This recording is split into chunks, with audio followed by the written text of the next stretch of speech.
Hello dear. तो अभी जो है बिहार में स्वास्थ्य विभाग के भर्ती में बहाली में सुनहरा समय चल रहा है। चाहे ये आप चुनाव के अवसर कहे या जो भी कहे, लेकिन अभी ये समय जो चल रहा है यह स्वास्थ्य विभाग में भर्ती को लेकर काफ़ी अच्छा और सुनहरा समय है।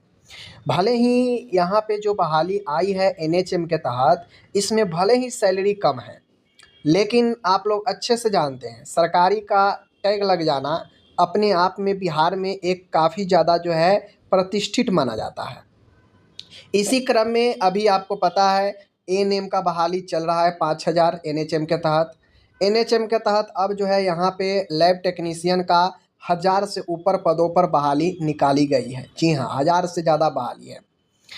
आपको पता है ऑप्थेल्मिक असिस्टेंट का भी बहाली चल रहा है। सीएचओ का बहाली अपने लास्ट पोजीशन में है। डॉक्टर के बहाली चल रहे हैं। उधर परमानेंट वाले में स्टाफ नर्स के काफ़ी संख्या है। उसके बाद आपका एक्सरे टेक्नीशियन का है, ईसीजी का है, ड्रेसर का है। यानी स्वास्थ्य विभाग में ये काफ़ी सुनहरा अवसर बिहार के लिए अभी चल रहा है भर्ती में। समझ रहे हैं? एनएचएम के तहत सीनियर लेबोरेटरी टेक्नीशियन और लेबोरेटरी टेक्नीशियन की बहाली निकाली गई है। समझ गए? जो आपके सदर अस्पताल, अनुमंडल अस्पताल, रेफरल अस्पताल, सामुदायिक स्वास्थ्य केंद्र, प्राथमिक स्वास्थ्य केंद्र, हेल्थ एंड वेलनेस सेंटर, इन सब पर जो है आपको डिप्यूट किया जाएगा। लैब टेक्नीशियन का जो बहाली अभी निकाली गई है, ठीक है। ये बहाली आपको पैथोलॉजी से लेके विभिन्न प्रकार के ब्लड बैंक वगैरह सब में जो है आपको डिप्यूट किया जाएगा। संविदा पर ये बहाली है। इसके लिए ऑनलाइन एप्लीकेशन लिया जाना है राज्य स्वास्थ्य समिति बिहार की तरफ से।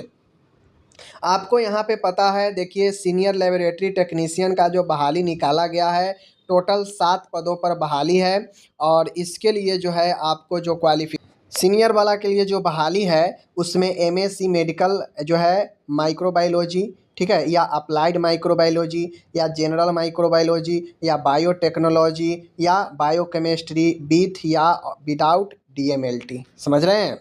और साथ में 2 ईयर का एक्सपीरियंस मांग रहा है। इसके लिए समझ गए कहाँ पे? लेबोरेटरी टेस्ट माइकोबैक्टीरियम ट्यूबरक्लोसिस यानी टीबी वाला जांच का 2 सालों का जो है यहाँ पे आपको मांग रहा है आपका एक्सपीरियंस सीनियर लेबोरेटरी टेक्नीशियन के लिए। इसके अलावा या आपके पास बीएससी माइक्रोबायोलॉजी विथ डीएमएलटी है। समझ लीजिए, बीएससी माइक्रोबायोलॉजी होना चाहिए, डीएमएलटी या बीएससी बायोटेक्नोलॉजी के साथ में डीएमएलटी या बीएससी बायोकेमिस्ट्री के साथ डीएमएलटी, इन सब के साथ डीएमएलटी है। और जो है आप सीधा समझिए, आपके पास मास्टर डिग्री नहीं है, अगर बैचलर डिग्री है तो डीएमएलटी होना ही चाहिए सबके साथ। 3 साल का जो है एक्सपीरियंस मांगता है। समझ गए ना? मास्टर है तो 2 साल का ही मांग रहा है, ठीक है। 7 पोस्ट है, इसके लिए उतना जो है उत्सुकता है नहीं। आगे है लेबोरेटरी टेक्नीशियन का जो बहाली है, तो लेबोरेटरी टेक्नीशियन की बहाली काफ़ी अच्छी खासी है। टोटल 1068 पदों पर बहाली है। लेबोरेटरी टेक्नीशियन की जो बहाली है टोटल 1068 पदों पर बहाली है। अलग अलग कार्यक्रमों के तहत जो है इसमें अलग अलग बहाली है। जैसे एनटीईपी में आपको 207 बहाली है और उसके बाद जो है एचडब्ल्यूसी में 690 बहाली है। समझ गए? आरटीपीसीआर लैब में आपको आरटीपीसीआर लैब में 90 बहाली है। तो ये बहाली आपको अलग अलग जो है दिए गए हैं। इधर कैटेगरीज वाइज यहाँ है, यूआर का इतना है, समझ गए, बीसी का इतना है, ईबीसी का इतना है, एससी का इतना है, एसटी का इतना है, डब्ल्यूबीसी का इतना है। और इन सब में 35% महिलाओं के लिए आरक्षण रहेगा। क्वालिफिकेशन इन सब के लिए इंटर या 10+, देखिए यहाँ पे इंटर दिया है। इंटर मतलब फिजिक्स केमिस्ट्री हो, आर्ट्स हो, कॉमर्स हो, इंटर का मतलब सब विषय होता है। या 10+2 with physics chemistry and biology, या तो सिंपल इंटर है चलेगा या फिर फिजिक्स केमिस्ट्री बायोलॉजी है चलेगा, ठीक है, 12th में इनके साथ। Okay, the above qualification should be followed by bachelor in medical laboratory technology BMLT या diploma in medical laboratory technology DMLT from any recognised university या इंस्टीट्यूट। यहाँ पे सही काम ये है कि 10+2 है और 10+2 में जो है आपको 10+2 जो है उसके बाद जो है आपको यहाँ पे या तो BMLT का कोर्स या DMLT का कोर्स एनी रिकॉग्नाइज यूनिवर्सिटी या इंस्टीट्यूट के द्वारा होनी चाहिए। कोई एक्सपीरियंस यहाँ पे नहीं मांगा गया है, तो इन बातों को ध्यान में रखना है। समान कुछ निर्देश है। सीनियर लेबोरेटरी टेक्नीशियन का 24,000 प्रति माह है और लेबोरेटरी टेक्नीशियन का 15,000 प्रति माह वेतन है। समझ गए। एज कटअप की बात किया जाएगा तो 1 अगस्त को एज कटअप रखा गया है। 1 अगस्त तक जिनका एज मिनिमम मैक्सिमम हो रहा है वो अप्लाई कर सकते हैं। ठीक है। कार्य अनुभव की जो गणना होगी वह आवेदन की अंतिम तिथि जो होगा, ऑनलाइन आवेदन प्राप्ति की अंतिम तिथि दिनांक इतना की होगी। ठीक है ना। योग्यता एवं शैक्षणिक योग्यता समझ लीजिए और कार्य अनुभव आदि के लिए कट ऑफ डेट ऑनलाइन आवेदन प्राप्ति की अंतिम तिथि दिनांक 3/9/2025 होगी। समझ लीजिए। ठीक है। ये आपका शैक्षणिक और कार्य अनुभव का जो है कट ऑफ है और ये आपका एज का कट ऑफ है। एज पुरुष के लिए EWS या युवा के लिए 37 वर्ष है। पिछड़ा वर्ग अत्यंत पिछड़ा वर्ग पुरुष या महिला के लिए 40 वर्ष है।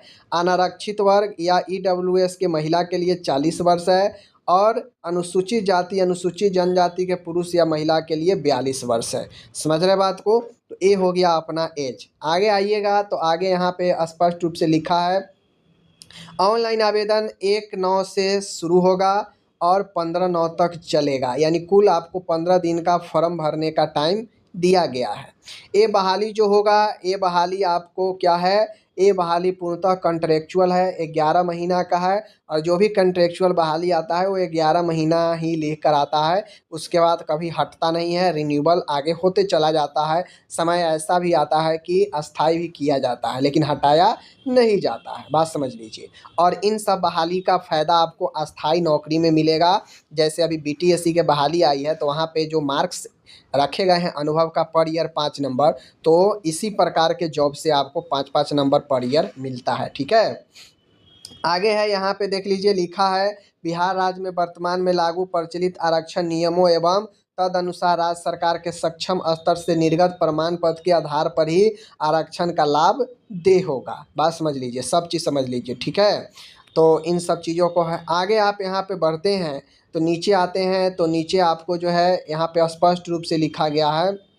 मैं आपको एकदम क्लियर कर देता हूँ, हर एक चीज़ हर एक पॉइंट को क्लियर करता हूँ। देखिए समान प्रशासन विभाग इतना इतना रिक्त में 35% आरक्षण महिलाओं को लिए जो है आरक्षित कर दिया गया है। उक्त क्षैतिज आरक्षण का लाभ बिहार के मूल निवासी महिलाओं को ही मिलेगा, अदर किसी महिला को नहीं मिलने वाला है। समझ गए। आगे जब यहाँ पे आप लोग आते हैं नीचे की तरफ तो ऑनलाइन शुल्क के बारे में बताया गया है। ऑनलाइन शुल्क जो है EWS पिछड़ा वर्ग सामान्य वर्ग अत्यंत पिछड़ा वर्ग के लिए 500 रुपये है। समझ गए। अनुसूचित जाति अनुसूचित जनजाति जो बिहार के हैं उनको 125 रुपये और बिहार राज्य के अस्थायी निवासी चाहे वो आरक्षित या अनारक्षित वर्ग की महिला हो 125 रुपये लगेंगे। राज्य के बाहर के उम्मीदवार चाहे वो किसी वर्ग के क्यों ना हो 500 रुपये लगेंगे और दिव्यांग अभ्यर्थी 40% से अधिक के लिए 125 रुपये रखे गए हैं। ठीक है। तो ये हो गया ऑनलाइन फ़ी। CBT का जो एग्ज़ाम होगा आपके सामने यहाँ पे देख लीजिए। CBT जो होगा यहाँ पे लिखा गया है कि CBT का एग्ज़ाम और कार्य अनुभव के आधार पर आपको नौकरी मिलेंगे। अभ्यर्थी द्वारा 75 अंकों की CBT प्रतियोगिता परीक्षा के प्राप्तांक प्रतिशत को जो है 0.8 के गुणक से गुना करके अवधारित किया जाएगा। समझ गए।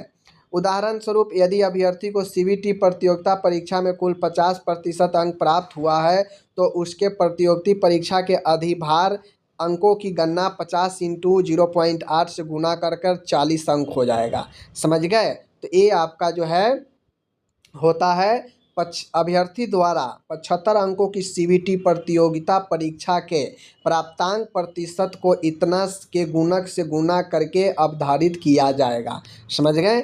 और पर ईयर 5-5 नंबर करके आपको जो है यहाँ पे मिलने वाला है क्या चीज़, 20 नंबर जो है यहाँ पे मिलने वाला है एक्सपीरियंस का। ठीक है। टोटल 100 नंबर का आपका जो है मेरिट में 100 नंबर बनेगा। आगे है प्रतियोगिता परीक्षा का प्रश्न पत्र हिंदी और अंग्रेजी भाषा में कुल 75 अंकों का होगा। ठीक है। कुल 75 अंकों का होगा जिसमें बहुविकल्पीय वस्तुनिष्ठ प्रश्न प्रकृति के कुल 75 प्रश्न होंगे। प्रत्येक प्रश्न जो है 1 अंक का होगा। देखिए क्वेश्चन एग्जाम में 75 ही रहेगा। 75 को 100% मानिए, 100% में 0.8 से गुना करेंगे तो 80 हो जाएगा, समझ गए। तो लेकिन ये 75 कोई पूरा नंबर ले आएगा तो 75 कहने का मतलब है उसको पूरा जो है 0.8 से जो गुना हो जाएगा तो उसको जो है मिल जाएगा कितना मार्क्स। 75 मतलब पूरा 100% ले आया, तो 100% ले आया तो 0.8 से 75 में से कोई अगर 60 लाया, तो अब 75 में से 60 लाया तो 75 का कितना परसेंट हुआ, उतना परसेंट में 0.8 से गुना कर देगा। बात समझ गए। तो इस प्रकार से जो है ये आपको होगा, ठीक है।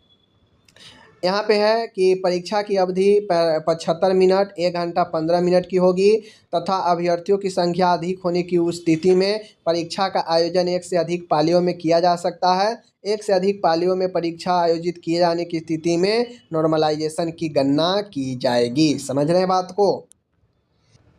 अब यहाँ पे जो चीज़ें हैं लिखा गया है, कंप्यूटर बेस्ड टेस्ट में जो आपका समान वर्ग, ठीक है, 40% रखा गया है। ध्यान दीजिएगा यहाँ पे। तो यहाँ पे समान वर्ग के लिए 40%, पिछड़ा वर्ग के लिए 36.5%, अत्यंत पिछड़ा वर्ग के लिए 34%, अनुसूचित जाति अनुसूचित जनजाति महिला तथा दिव्यांग उम्मीदवारों के लिए 32%। न्यूनतम अर्हता अंक प्राप्त करना अनिवार्य होगा। अगर न्यूनतम अंक नहीं आप प्राप्त करते हैं जो यहाँ पे दिए गए हैं तो आप फेल कर जाएंगे पहले ही, ठीक है। अब इस प्रकार से ये सारे चीज़ जो है आपको देखना है और सारा जो है यहाँ पे दिए गए हैं, तो इन सब चीज़ों को जो है आपको क्या करना है, अपने आप जो है देखते रहना है, ठीक है। दूसरी चीज़ें है कि जब आपको वेरिफिकेशन होगा तो आपको सारे डॉक्यूमेंट अपने पास होना चाहिए, सबको सेल्फ अटेस्टेड करके ले जाना पड़ता है वेरिफिकेशन में। ओके, तो ये जो है आपका रहा आज का जो है जितने भी इम्पोर्टेंट चीज़ था मैंने आपको डिस्कस कर दिया यहाँ पे, ठीक है। धन्यवाद।